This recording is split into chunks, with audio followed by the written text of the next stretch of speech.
It's the last episode of season 5 of I Could Never Be Here on the Popcorn Talk. Wow, 60 episodes we have done here of I Could Never Be. It's been an incredible 5 seasons. Don't worry, we're not going anywhere. It's not like this is the show finale. This is just the season finale. So much more to come. And if you guys have not listened to any past episodes, go right now. You can go on YouTube. You can go on Apple Podcasts, Spotify, Anchor, wherever you can find content. I guarantee we will have some content there for you. Thank you guys for joining us on today. You're taking the first step to be able to better yourselves. You're taking the first step to be able to learn, be able to find some inspiration, find some motivation. That's what we're all about on this show. And today we have another incredible guest. An incredible guest who is doing so many big things right now, so many amazing shows that she's a part of, but she also has an incredible story, just like everyone else. Their stars are people just like you. They've gone through the same struggles that you've gone through. They maybe hit their head against a wall, but we share the journeys of how they've broken through, how they pushed past that point where they didn't think they could go any further, and they're sharing their lessons with you. As always, we start with some advice for a better life. And today's advice is that just like a slingshot, life will often pull you back before it shoots you forward. And a lot of times, we're all in those situations where we feel like life is pulling us back. We feel like it's got us by the collar, or it's got us by the back of the shirt, and man, it's pulling me back. What is it doing? It's building up that energy to be able to launch you forward. You're in that situation where you're getting pulled back for a reason. Try to learn something from that time. Try to grow in that moment. Maybe find something that you didn't know to be able to help better yourself, because that time when you're getting launched forward is coming. It's coming, and you got to be ready for it. And as long as you're learning and growing, you're going to soar and you're going to fly. And that's exactly what our guest is doing. And again, so many various shows. Animal Kingdom, Valor, she was in Blood Drive, A Million Little Things, so many various projects. Also, a member of Mensa, which, if you don't know what that is, very prestigious science organization. Please welcome Christina Ochoa. Hi. Thank you for joining us. Thank you so much for having me. Which are you more proud of here, Mensa or all of the shows? Oh gosh, no, that's like just putting me on the spot right off the bat. Proud. Ooh, I'm Spanish. I'm rarely proud of anything I do. I'm just like, this is awful. I can do better. I'm gonna go do better. Are you hard on yourself when you always want to? Oh, I know I can do better. I know there's something else that I can be doing. Absolutely. And I mean, I was thinking about what you were talking about, the slingshot metaphor, and I want to say it's an Orson Welles quote, but it basically says, try harder, fail harder, fail better. Like it's all about kind of that, now I'm going to just do better with what I know now, hopefully. Yeah, you realize that you are going to fail. If you're living a life where you think failure is not going to happen, you're way too much of an optimist. Are you an optimist, pessimist, realist? What do you consider yourself? It depends on the time of day. Okay. Yeah. Morning, I'm an optimist. Okay. Always an optimist. Midday? I would say sometimes a pessimist. Okay. And by the end of the day? By the end of the day, a realist. Maybe, it comes back together. Balance. Yeah. Oh, that's fantastic. Again, you've been in so many different things. Again, Valor, Blood Drive, Animal Kingdom, which I know is coming back and shooting that. A Million Little Things. We want to talk about that. I do want to mention that you're a Magic the Gathering player. Oh, yeah. What are your thoughts? It was just announced that they were going to make the show. Animated show. It's animated, right? It's animated. From what I read. Yes. I mean, it's a wealth of stories, but I kind of feel like right now it's just about getting IP and capitalizing on something that already has a fan base. Do you want to be involved in that? It depends on how long the time in the makeup chair is, I would say. I think it's fascinating. I think the artwork is fantastic. I just don't know if the lore and the stories are going to be changed and developed into something that has nothing to do with the original. It's a game. It's supposed to be a game. I don't know. How do you feel about it? Well, so I learned about Magic the Gathering probably 2 years ago. Had no idea. I think the game's been around for 26 years. I had no idea until 2 years ago when someone mentioned it. And it's grown on me. I've never played it. Oh, okay. So I don't know what I'm missing. I feel like I'm missing out now, especially with this new show coming out and tournaments. I feel like I am missing. Is it hard to learn? It's not hard to learn. Once you learn the basic rules, I think playing on your iPad is really useful. So I can play on my iPad? You can play on your iPad on your own by yourself. Got it. And the stories of some of the tournaments and stuff I find fascinating. I have a friend who had told me a story about, like, he had a card and it's called the Orb of something, and I'm gonna get this all wrong, and I apologize to all the MTG fans out there that know this exactly. So don't hold me on the details. Yeah, but he basically the card says each card has a rule, and it said. You lift it up a couple of feet above the game board, and not the game board, like the playing field, and you drop it, and whatever it lands on dies. So this guy in a tournament confettied the card, broke it up into pieces when he got it, and sprinkled it all over the battlefield on top of the enemy. It was fantastic. It's like he hacked the game, he won. Wow. And now it's forbidden. Now he's the last person ever to do that. Wow. That's like extra, but on a good level. Yes. Wow, that is incredible. And again, you're in so many incredible projects. I know Animal Kingdom coming back again. And so this show actually, it obviously it shows Southern California. Do you look at life differently now in Southern California because of this show? Are you picking up things? Are you saying, oh, that is real, this does happen? Oh, well, we are based, or the show is based in Oceanside, which is just like an hour and a half, 2 hours south of here. And it's really been incredible to see how that community has embraced the show and how much they feel it is accurate to who they are in their, like, essence. I mean, maybe not the heists and the drugs and the overdosing and all that stuff, but just, in the surf culture and the mentality, the fashion, the wardrobe, everything is just very on point. And I think that, it's been really interesting because that community has really embraced the show. So to me, that means it's legit. Yo, absolutely. Yeah, when you get the whole community behind and they realize that, because it is that, I mean, that's been shown in so many different shows, The Hills and other things, where it talks about the Southern California for people who don't live here, that look at that, and that is the culture.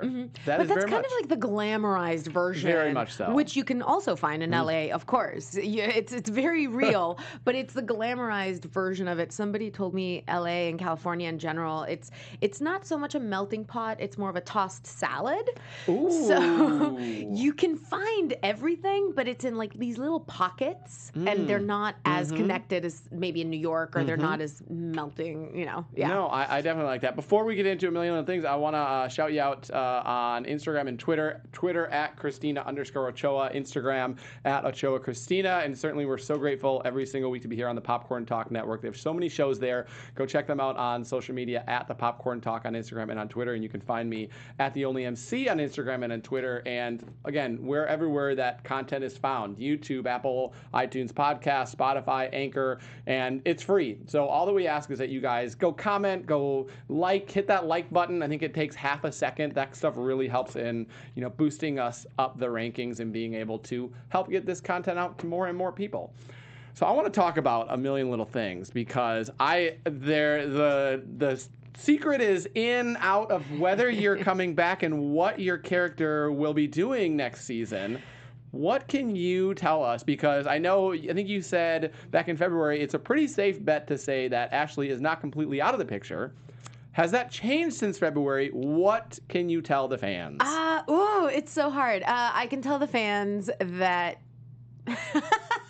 Wow, it's great. Hadn't thought about doing this interview before I could actually answer the questions. I can tell them that it's, we're working on it. We're trying to figure out, when, how, if she's coming back. The writers have these incredible ideas about ways that it could. She's the curveball. Like, she's something that is unexpected that can come in and just wreak havoc on some of the storylines there. She still holds a lot of secrets about John and about everybody else. And she's kind of that element that can just come in at any time. So we're trying to, I think, figure it out. Okay. If it were up to you, what would you want Ashley to do in season 2 and beyond? You know what? I would like for Ashley to have some moments where we get to see her motivations, and we get to explore that within relationships that don't revolve around just her and John, because that's really where you got to see a little bit of her character. And so for me, I think obviously I I justify all of her actions, and I think a lot of them haven't been justified on the show. So there's a lot of questions as to why she did what she did still, and what she knows, and why is she hiding it. I would like to explore a little bit of that, and maybe even some of those things that aren't so PC to talk about, and why she's keeping these secrets, and why is she so dark and mysterious and constantly doing these weird things. So I would like to explore that just as an actor. I think it's fascinating. Can we say for sure that she will be back in season 2? Don't put me on the spot. Okay, so no, we cannot. Okay, I am the voice of the fans, so I'm trying to just help them out. Well, I wonder what the fans want. Do the fans want her to come back? Ooh, great question. We'll Great see. question. Again, shout out on Twitter and Instagram at Christina_Ochoa, Instagram at Ochoa Christina. Go let her know. We definitely want to be able to hear from the fans. That's what it's all about. I mean, that's what controls the dialogue. I'm curious because you had the short film Stay With Me in 2010 and 2011, which won awards. And now I was looking, and I never know how accurate IMDb is, but it says that is it being made into something bigger? It said as a script? Yeah, we're my producing partner and I are developing it. We've been working on finding a writer to be on up until now, and now we have a script, and we're trying to develop it into a feature film. It's an interesting concept that we just felt like it could expand into something larger than a short, where a man falls in love with his sleepwalking wife's alter ego. So who she is when she sleepwalks. Started as a comedy, turned into somewhat of a tragedy during shooting, then kind of went back a little bit. They say that you tell the story 3 times, right? Yes. Yeah. So yeah. Are you excited to be working on that, knowing that obviously this was, one of the origins for you, one of the main projects that you first started working on, 9 years ago now? Yeah. Probably 10 years ago? Yeah. I feel like a lot of the time I've gotten a lot of reward on things that I've just gone for and taken a risk and winged. That was a short that we shot. I think I paid it $900 total budget, begged, borrowed, and stole, and just had friends come in and try and make something. We thought we were going to be shooting on iPhones for the most part. And, it really did bring a lot of wonderful lessons. So for me, the more you can go out and just try and make something, the better you're going to be just learning from it. That probably keeps you grounded, too. I mean, we're kind of looking back on a project like that and being able to move it forward. Now it keeps you in that mindset of, we did make that for $900. Yeah, it can be done. It can be done. Where do you find the energy? No social life. No social life? That's the answer? No parties, no social life. That's really what it is. No, I don't really know, because this is fairly recent. I've done a lot, but it's really been the last three years that have been this busy. Everything else has been self-generated up until then. I was driving Uber 3 years ago, trying to make ends meet. And I think that now I'm learning how to manage my energy. We were talking about it before the show started, about how we're constantly told life is a marathon and it's time management. I think it's true that I read this book and called A Powerful Engagement, and it was about energy management and how it's a series of sprints. That's what I'm aiming for. We'll see how well that works. Is this what you thought it would be? You 3 years ago, again, you said it was totally different. Now you're back to back to back, very busy. Is this what you thought it would be? No, not at all. Not at all. How so? I think we all get caught up in this illusion and this fantasy that we have of what the work entails and what the art is and what the craft is. And then you suddenly become a part of the conversation. You have a seat at the table, and now the conversation is real. And it's, well, what can we do with it? What can we do with this seat, this voice, this platform? And I think I've realized a lot more people in the industry especially want to mobilize and catalyze change and talk about things that are really important and use film and TV as a platform for that, instead of compartmentalize and keep it separate. Yeah, so that's new. Yeah, I definitely see that. Now that you mentioned that, of people being able to kind of put those things together, of their things that they're very passionate about, and being able to move them on screen. Well, you did that, right? I mean, Thank you you very can't. much. Yeah, you're trying to make a change and talk about positive things, and that's exactly what this show is. So your passions, again, Mensa, science, we have science and we have acting, which they're not like this. I feel like they're very much on opposite ends.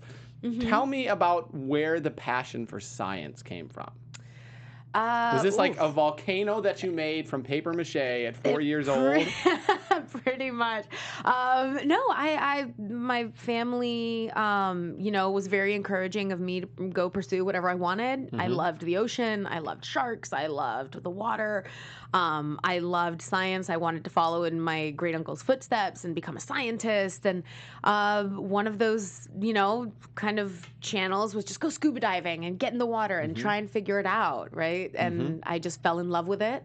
Because you're marine biology in there too, right? Yeah, I went to Australia and I studied marine biology and then did a couple years in the Canary Islands as well for oceanographic engineering. Wow. And never goes away. No. It's like your first love, right? You just keep remembering it. There's things about it that just pull you. You try to find that in other things. But they're not that different. Art and science, you have to have an open mind. For both of them, you have to have strong opinions or hypotheses, and you have to pursue them with full passion, but you have to be very willing to be wrong. That's the whole point. Failing is new data. You have to be willing to change your mind and be wrong and make just do a 180. Wow, and that is... I almost want to end the show right now. Guys, there's a lesson for today. That's what we got. Well, I never realized that, but it's so true.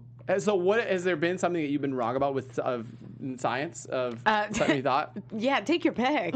I mean, that was very brave. Yeah, you're right. Yeah, across the board, both in film and in science and in life. Yes, constantly wrong and embracing it and loving it. Coolest thing you've ever scuba dived or snorkeled with?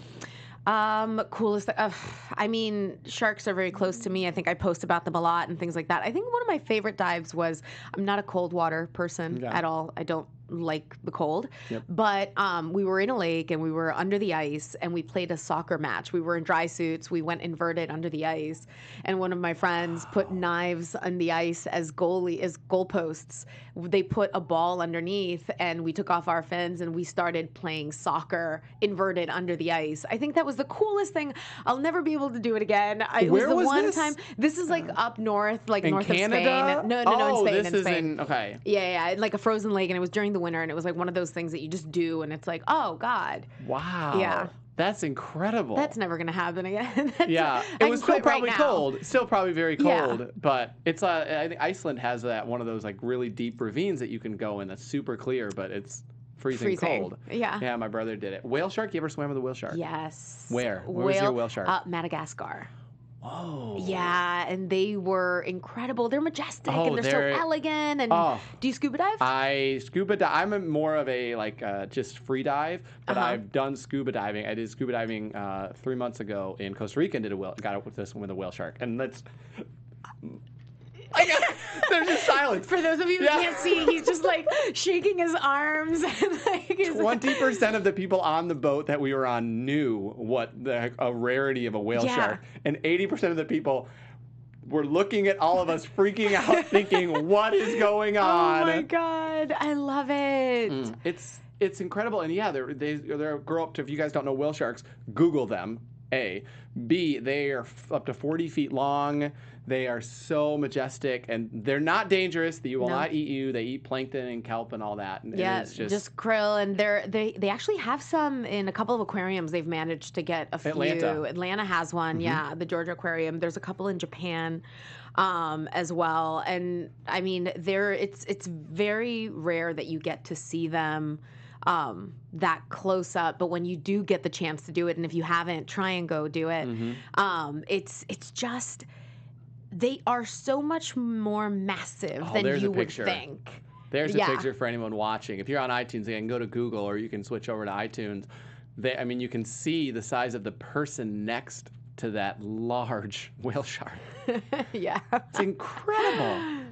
Oh, man. I think I'm going to Thailand next year, and so that's hopefully be able to scuba dive, do a live-aboard boat, and you can do... Oh, that'd be great. Do you still go often? Oh, any chance I get, I'm in the water. So is that your escape from acting, then, or your release? Release? Yeah. I mean, it's hard to say, just because, to me, the acting doesn't require a release other than an emotional one for like I don't need to get away from set. I'm not but emotionally I do. But the ocean is just you don't care. The way I talk about it a lot of the time is just when I'm around the water, when I'm in the water, everything that feels important 90% of the time in our job and in this industry and in life fades away. I don't care what I look like. I don't care what I have to have for lunch. I don't care about who's emailing me in the moment. I don't care about, oh, did I say something stupid in that text where I sent it earlier? I'm not thinking about what movie is out. I'm not thinking about whether or not I'm working. It's very hard to not be present when you are in the water. So I guess that, in a weird sense, I guess would be an escape. Yeah, I was going to say it's an escape of it's a whole other world, whole other ecosystem. It's not like anything on land. You're using different muscles. You're using, and seeing different things. What's your escape? Is being in the water. Yeah, being in the water. Being in the water, free diving, swimming. I've swam with wild dolphins off the coast of Hawaii, which was incredible. Nice. Like 50 wild dolphins just waiting out there in the morning, and then they come in. Whale sharks. Yeah, anytime I can get in the water because it's. Again, I don't have my phone on me. I'm not worried about missing a text or an email, and it is just a freeing feeling. Yeah. Yeah, that's definitely that. And camping and have a spot that's a couple hours away that no cell phone service, and it's off the grid. How wonderful. And the important thing too is, communicate this to everyone, is that it's not just an escape. It frees your creative. Yeah. Is that it allows you to not be thinking about work, which allows that openness of creativity to flow in, which is so important. A lot of times if we're so busy and it's like back to back to back to back to back to back to back, you're not allowing any openness. You're not allowing any creativity. And you're in touch with nature in a way that I think a lot of the time if you live in a city and you're driving down the 405 90% of the time or whatever you're doing, it puts you in touch with nature in a way that is very primal and very raw and definitely I think necessary for us to have an awareness of the impact that we have in area with globalization and in areas where we've basically just demolished anything natural. Like Runyon is a hike. I can see the Ralphs down the street. I can see it, and people are packing their bags like they're going on this, like they're going to Machu Picchu, and I'm like, I can grab a Kind bar from the corner. I don't. Let me stop at Starbucks on my way, and good to go. Exactly. So you obviously, science was a huge thing, and then acting started as a hobby. Tell me how acting kind of grew into be your career. Yeah. I took an amateur theater class because I wanted to get better at speaking in public. I was very shy and I'm an introvert. And I'm an outgoing introvert for people who question that. I just recharge alone by myself. Like I need solo time. But I wasn't comfortable speaking in public. And so I took this theater class and it was so freeing and it was so much fun. And the playfulness that I got from that, the lack of, you don't have pardon it, but like you don't have a stick up your butt because you're now just playing and you're playing a role and you're having fun and you're exploring emotions that I think for the most part are somewhat taboo in your normal day to day because you want to be rational and you want to be socially adept and so it was really exciting and so much fun that it was very obvious to me that I just had to pursue it. It wasn't very well thought out. Fell in love with acting. It's like falling in love. Just chased that. Came to LA. Didn't really have a plan in mind. Was just kind of like, I got to do this now, so let's do it. How old were you when you came to LA? Oh gosh, that was probably like 9-10 years ago. Like 11. Yeah. I was gonna say 12, but yeah, it makes sense. So we move and we say we don't have a plan, but we have a plan. Like you have that, like it's not well thought out. It's the plan that you tell everyone, and they're like, "Oh, that's a great plan. It's not gonna work." Did you have like, "Oh, I'm gonna get an agent. I'm gonna get I'm gonna go out for these auditions"? No, I had no plan. I knew one person in LA, Marcel Pariseau, who is my publicist. Yes, go Marcel. I knew one person who I had met 2 weeks earlier, just at an event in Spain in Madrid, and I guess it was just the pursuit of happiness, right? It was like or the pursuit of purpose or meaning. It was one of those things where it was like, I'm going to try this. So long as it makes me happy to pursue this, I'm going to do it. And if that changes one day, I'm also not so hell-bent on having to be a certain thing or make it to a certain level or a place or a job. Or if one day I decide I want to, go back to school and become a lawyer or something, I will. Like, I don't... I'm not, commitment is not. You're a free bird. Yes. So you moved to LA, and then within 2 weeks you got a job, right? That's how it all works? Oh, No. absolutely. Yeah, I was walking down the grocery store, and an agent saw me and gave me the I lead need role you in a my movie. $100 million budget movie. You are the one I've been looking for. Heard me singing, in the car across the street. It was like, it just hunted me down. Thank goodness you had the window open. No, I didn't work for years. Like nothing. I was working as a science communicator. I was doing. What does that mean? It's kind of like a journalist, but focused on STEM, so science, technology, engineering, and math, and kind of the news revolving around that world. I was doing a podcast. It's not journalism. It's not, it's, no degree required technically, just the skill to be able to communicate and translate some of those scientific concepts into more, readily available terms. So were you trying to go out for auditions? I mean, 100. I was busting my ass. I don't know if I can say that. You're good? I was, working very, very hard. Maybe not very smart, but working very, very hard for a really long time. And then I booked a job. I booked a role in Modern Family, like a day player. As nurse? Nurse. In Spanish, by the way. And I think the only reason they really got me for that role is because they were tired of everyone that was Latino or whatever looking like really dark hair. And at the time I was blonde still. And so they hired me, and I did that. And then I did Matador with Robert Rodriguez. And I thought, oh, that's it. This is the way up. Yep. This is the way up. I'm now gonna just work all the time. See you later, civilians. Yeah. Cut to for I think 2 or 3 years, nothing.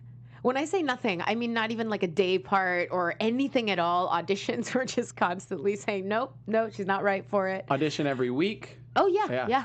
My agent's working hard for me, my manager working hard for me, but it just wasn't happening. And I think a lot of it was very mental, and I think I was not very smart about how I was going about it. A lot of people don't know the feeling of constantly going out for auditions and hearing no, and I'm sure they're thinking, oh, then you just go for the next one. Just go for the next one. What are the emotions that you're feeling? I mean, convey to people of when you're going and it's like, no.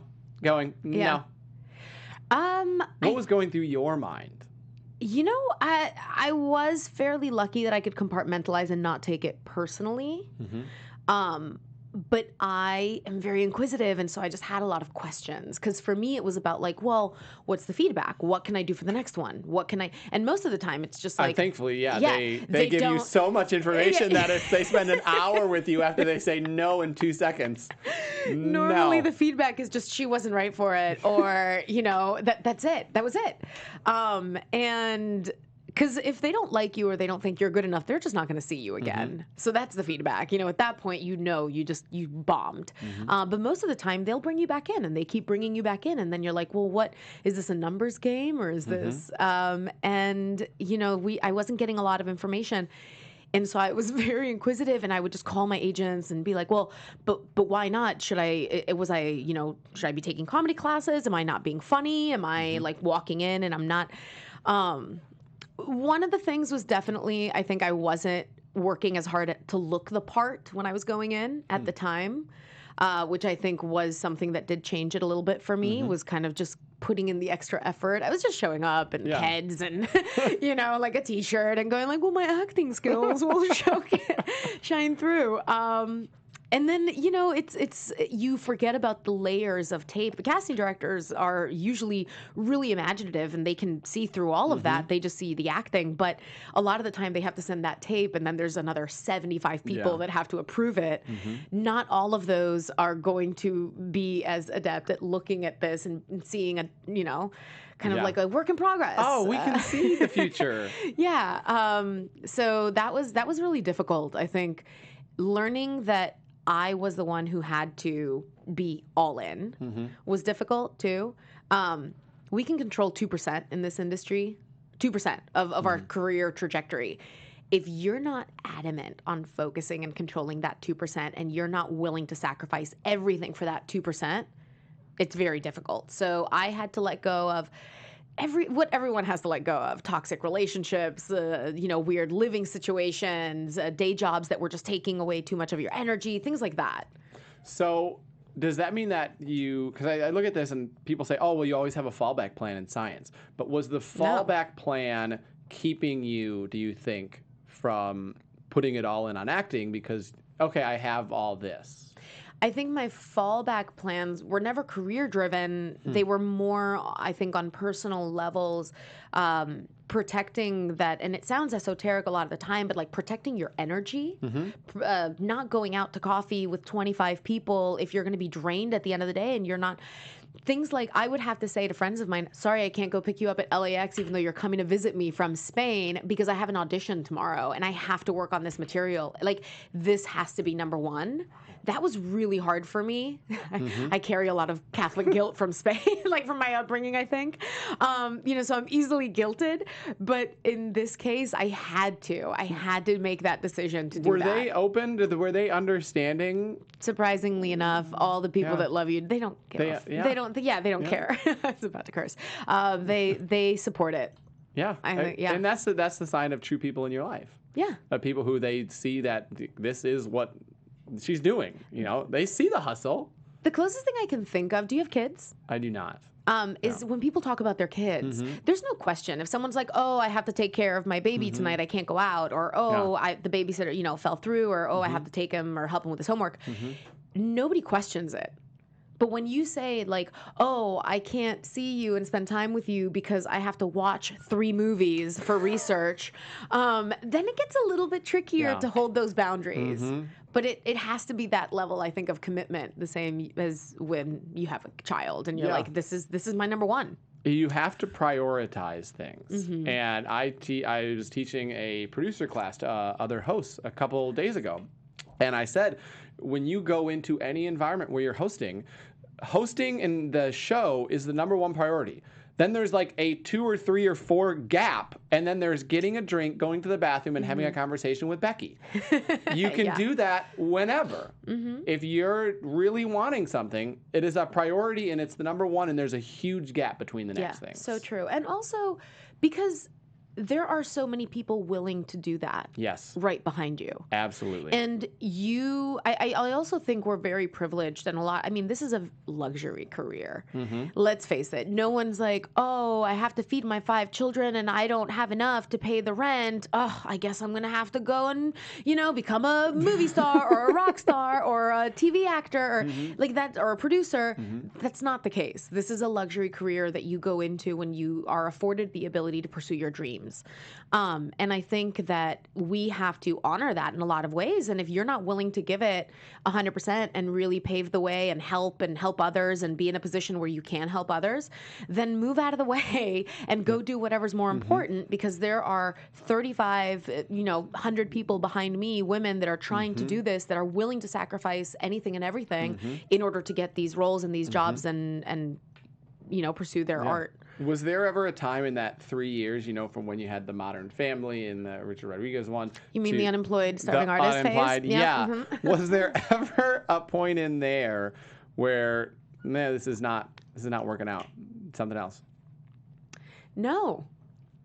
I thought about supplementing in a lot of ways. I thought I still did science communication a lot of the time, or I did odd jobs. I would tutor people. I would babysit. I would anything I could do.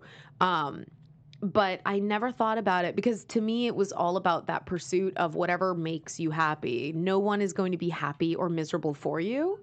So if you're not willing to chase whatever it is that fulfills you in that way, you're doing a disservice to yourself. So I never really thought of quitting because in my head, I was like, I wouldn't rather be doing anything else right now.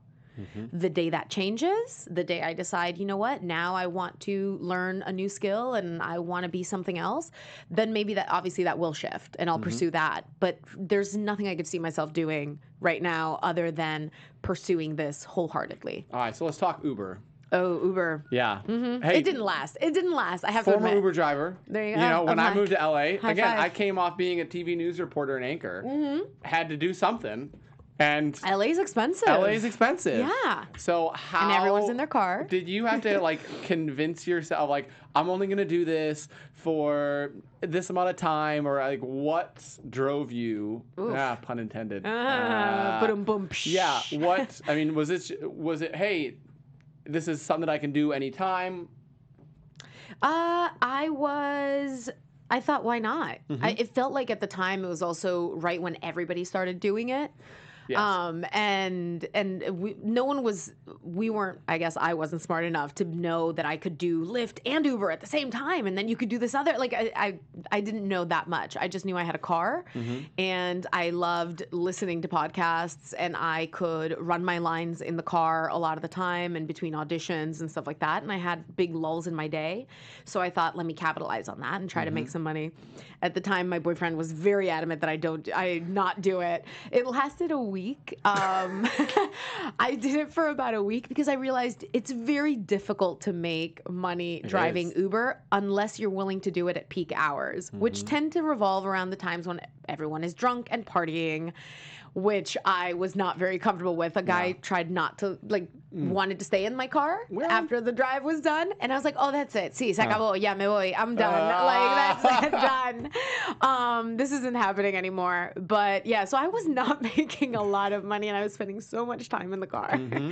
I was trying, though. I was trying. It's amazing. Working hard. You do what you have to do. Yeah, why not? In that, there's so many people. One of my roommates is, trying to be an actor and going out on various roles, but still drives Uber. Why not? Yeah. There's no shame in that. Oh, gosh. No, there's a saying in Spanish. It's no se me caen los anillos. It means, like, my rings aren't going to fall off. Like, I have no problem. I was cleaning fish tanks and protein skimmers at aquariums and stuff, and I have no problem getting my hands dirty to do a good job. While I'm pursuing this. I didn't drink. So for me, being at a bar was going to be really difficult because people would be like, can I have a screwdriver? I was like, I don't even know what that is. I'm sorry. So that didn't work. Do you remember the audition and going out? Because it was Animal Kingdom was first, right? It was the first big break. Do you remember that audition? Like it was yesterday. Really? Yeah. I went out for a different part for the role that at the time was playing opposite another one of the brothers, his girlfriend. And I walked in, and I think because I was so tall, they liked me. I liked them. It was great. We did the read. And then they were just like, wait, but how tall are you? And I said 5'10", and they were like, oh, that's great. So we're going to pair you up with our big friendly giant, Ben Robson, and ended up getting this part, which I immediately fell in love with. When they gave me the material and they're like, can you come back and read for this, or are you interested in reading for this? At the time, by the way, I would have been interested in reading for anything. Yes. If they were like, well, you're just going to come in and play the waitress. But it just so happened that they gave me this role that was so far from me. She was a surfer chick. She was a drug addict, a drug dealer. And to clarify, that's not you? That's only on Tuesdays and Thursdays when I'm not driving Uber. Okay, got it. And it was fantastic. It was so much fun to tackle that and walk in. And I think as actors, there's a little bit of life imitating art all the time. Oh, absolutely. And she was so sexual and confident and just, in her skin. I needed it at the time a lot. I needed that sense of confidence, and she gave that to me in a lot of ways. Did you think at that time, like when you got it, like, this is a big break? No, because my character was supposed to die 2 episodes in. It was not supposed to last this long. But then, Ben and I had good chemistry, and they saw the storyline potentially going somewhere else for him because it showcased something new for his character. And now, we're at season 4. Here we go. Wow. Yeah. Is that wild to think about? Like, it was supposed to last 2 episodes, and now you're, again, season 4? Yeah. I think that's just another lesson. It's like your job, especially when you come in for a small role, is always to bring something new out of the other person that you're in the scene with. because that's what they're looking for. That's why they brought this character in, is to showcase a new side of this main character. And it's just another moment where you're like, okay, this is what I'm supposed to do. This is the kind of, it's not about me. The scene is about them and what they want to show, and how can I help tell that story. And then you did get the main roles, obviously, in Blood Drive and then Valor. Did you think that? I mean, I try to think with acting of planning. Do you? What's that? Okay, so there it is. Like, do you plan at all? Is there anything of, okay, now that I have this job, now I'm gonna try to get this next job, this bigger role? You absolutely, you plan. You rent an apartment. The next day, you book a role that takes you to South Africa for 7 months. You get a dog. The next day, you book a job in Vancouver that flies you up. You plan. You start dating someone, and all of a sudden, it's like, oh, now you're going to Shanghai for that, whatever. It's so you plan. You can plan as much as you want. But again, that kind of moment of you have to be able to do a 180 at the drop of a hat. What have you learned about industry, and how have you adapted? Because again, it is like how quickly things can both take off or close down. I mean, even this past week, I think Swamp Thing, 1 episode in, then and now it's gone for a season. How does that impact the way you live your life? You downsize a lot. Okay. Carry on only. And you do. You end up making sure that your circle, your people, ground you very much, that your relationships are very solid. And for me, it's this feeling of, I like to say chasing extraordinary, and that extends to my relationships and my friendships, especially, and things like that. I will invest as much time and energy as needed in those relationships. I, a lot of the time, don't have time to invest in something if it is not that grounding and solid, because we're constantly moving. We meet so many people all the time on set. You're memorizing 300 new names, depending on the project that you're doing day one, and you're trying to connect with everybody to do a good job. I think the more you can be present, the better. I don't know. I'm regurgitating stuff that my coach has told me, because I don't really know that I've learned that many lessons. You have to surround yourself with people who are cheerleaders of you, and knowing that team could go to the playoffs, could go to the championship, could have to travel on a road game, And believe in something bigger than yourself. Don't make it all about you. Because come on, this industry, we're so prone to make it all about us. And it's very, easy to get caught up in like, well, this is what I want and what I need and what I need to look like and do and what I need to pursue and the next job I need to get. It's like, okay, enough. Like, it breeds narcissism and egocentric personalities because of the form of art. We have to, right? We have to obsess over the line and the word and the feeling and how we're feeling. But believe in something bigger than yourself and work towards that, because it always brings you perspective, and it always makes you a better artist when you're doing something outside of yourself. So if I were to ask you what the next 5 years will look like for you, or what you hope they look like, luck. What would you say? What would I say? I'm just going to continue to pursue as much as I can, bring in some of the causes that I believe in into content in whatever shape, whether it's a role or producing or behind the camera. I'm going to try and do that as much as possible. I'm going to keep trying to tackle roles that are very different and interesting to me. That's as much planning as I can do. And continue traveling and scuba diving and... Every chance I get. What are the next 5 years for you? Wow. Oh, you didn't expect that, huh? I did not expect. See, I forgot. You did a podcast. You hosted a podcast. Yeah, you turned the tables. What are the next 5 years? I don't know. I just turned 30 last week. So now it's like that Happy new birthday. stage of figuring out what this next decade will look like. And hopefully big things. I have plans for the show to really, I was thinking about something the other day, talking with my uncle who's involved in media, and plans of where we could take it and various things. So that's big. Growing the editor-in-chief of AfterBuzz TV, so hopefully growing that, making big things there. But you're right, you never know. You never know when that next thing could either fall out from under you or raise you up. Yeah. You talked about podcasts, and you talked about Yes. the powerful engagement, reading the book. How do you grow? Are you podcasts? Do you have any other books? Where do you find learning? It really depends on the time. If I'm shooting, a lot of it is books. You can't be listening to podcasts. And so a lot of it is just reading conversations with people that are maybe in different fields than I am. For me, that's really important to have a lot of friends that are not in my same position in the industry, travel. I love podcasts. Love them because we spend so much time commuting, going back and forth. What are your favorites? Some of my favorites are I love Radio Lab. I love the Tim Ferriss Show. I love. Oh my gosh, there's a lot of them. A lot of my friends also have podcasts, and I listen to them religiously. So Cara Santa Maria has one called Talk Nerdy, which I'm a huge fan of. I like Astronomy Cast. I like The Daily. I'll listen to everything, but I could never. I could never be. There you go. There you Add it go. to the list. Popcorn talk. No, I honestly, I really just like a varied, just a little bit of variety. To be able to communicate with so many other people, you have to know their way of life. You have to know how they live. That's why maybe you are the same. That's why I enjoy traveling. Yeah. Because you learn about different cultures, different people. And I think a lot of the time people think traveling is such an exclusive thing, limited to people that can afford it.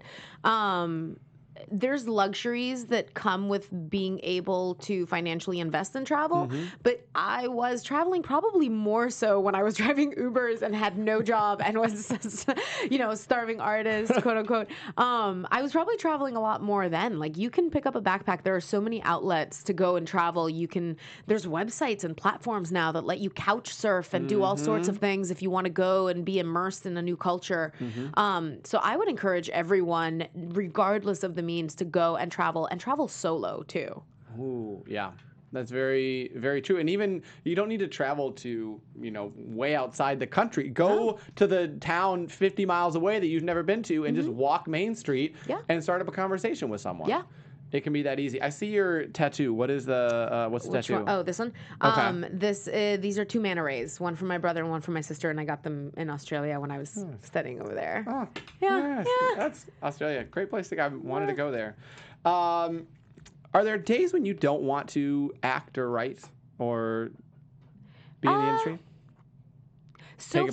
So far, there haven't been days where I don't want to act. There are, like with every job, there are elements that are not as great sometimes, or maybe there's like different personalities that you have to navigate when you're on set, very strong personalities a lot of the time. And I've, knock on wood, gotten really, really lucky with the people I've gotten to work with. But there are elements. I don't think there's ever been a day where I'm like, I don't want to step into another personality. I think that's what's appealing to me. And that means even you still love doing it. this, for me, it's me, but there's still an element, like the part of me that's shy right now is dying inside. But it's stepping into like a new skin or a part of you, right? We all are. We contain multitudes. Well, Whitman. But I think so far it's like saying, is there ever a time you don't want to be in the water? There hasn't. Yeah. No matter what. And that means you're on the right path still. Yeah, hopefully. So looking on that path, 4 years ago, what advice would you give to yourself? To the person that I was 3 or 4 years ago, be uncompromising in your pursuit for purpose and learning and growing and your growth and your energy. Don't respect your own boundaries a little bit more, and try to work smarter, not harder. That's a big one. Maybe that. I still tell myself that, though. That's 3 years ago, that's 13, and that's still now. I have quotes. What about you? I have quotes on my Instagram, and one of the quotes is, it says, work harder, not smarter. And it says, no, work harder and smarter. Ooh, okay. I like that. Okay. So it's the same, very similar thing. I like it. Yeah. If in 75 years... Okay. People are watching your shows. And it's a question I love to ask. In 50, 75 years, people watching your shows and, oh, that's right, Christina. And they're telling maybe their friend, oh, Christina, who is that? Oh, she was blank. What are 3 things that you want people to look back on your career, your life, and say, oh, I was this? As far as my career goes as an actor, Oof, that's hard. I would say, obviously, and I think I don't think any of these are new, but I would say fearless and bold. You know, I want someone to say like she took risks. Fuck, she fell on her face a lot of the time, but she went there.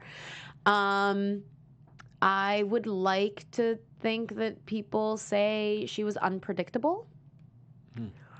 And I would love for people to say she was, I don't know, as an artist, it's really difficult. This is like, what an awkward question. I get why you like asking it, because you put others in this spot.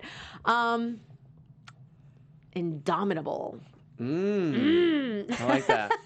What about you? What about me? Authentic. Oh, that's good. Kind to everyone, and that is people of varying. Something that I try to express is people. There's so many people. Sorry, I'm blabbermouthing here. There's so many people that you have different beliefs with or different viewpoints on things, and especially in today's society, we see that you still have probably 90% in common with that person. Don't focus on the 10%. And you just treat everyone with kindness and learn about why they have those views, learn about why they have those beliefs, and so just being kind to everyone, and being authentic, being unapologetically me, and I don't think I'm a jerk. So maybe that if I was a jerk, I'd probably say I couldn't be apologetically me, but no, that would be the thing. And I always ask that question. The reason I always ask that question is because I think it puts us in a mindset of where we want to go. If we're looking back of how we want people to view us in the future, that will put us on a mindset and on a path of this is how I need to act today. This is how I need to act tomorrow. I guess it's hard because you're also putting the lens of other people, though, right? True. Which is very limited. It's who I am at work and in the public or whatever is very different to who I am privately. And you hope history treats you right too, because nobody. You never know. Nobody knows. You never know. Oh man. Well, speaking of tomorrow, as we close out, where's the next trip? Where are you going? I'm going back home in like a week and a half. I'm going to go back to Spain and maybe Cyprus. I haven't been. I might go scuba diving in Cyprus. Where else have you not been that's on the list of? Mars, the moon. Oh, those are on my list. It's ridiculous. NASA just announced on Friday that for $50 million you can go to the space station. Yeah. So that could be it. That's the next one. There you go. There you go. Scuba in space. Yeah. I don't know if this is actually go to Europa and see what's under the ice caps.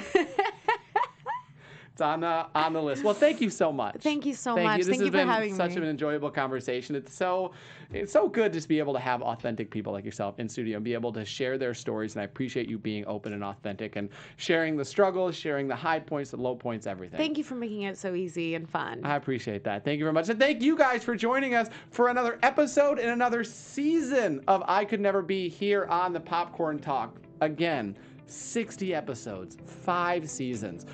I am incredibly fortunate and incredibly blessed to be able to do this. Like we talked about, this is, work in quotation marks because it is what we enjoy doing. And I hope that you guys have enjoyed this season, this series, this show. If you guys do, please go let me know. Go comment, go like, go subscribe. Again, it takes 5-10 seconds to be able to go like and give 5 stars and be able to leave a comment on any of the social pages. And again, if anything you take from this, go share it. It's easy. Take what you want from this show, go share it with someone else, be able to spread that inspiration, spread that joy. That's what we're all about. By the way, while you're on social media, at Christina_Ochoa, on Instagram, at Ochoa Christina, at the Popcorn Talk. Again, thankful to be here every single week on this incredible network. And you can follow me after the show at The Only MC on Instagram and on Twitter. That's it. That's what we got. Hope you guys took some inspiration from this. We will be back with another season and another incredible round of guests. We'll see you then.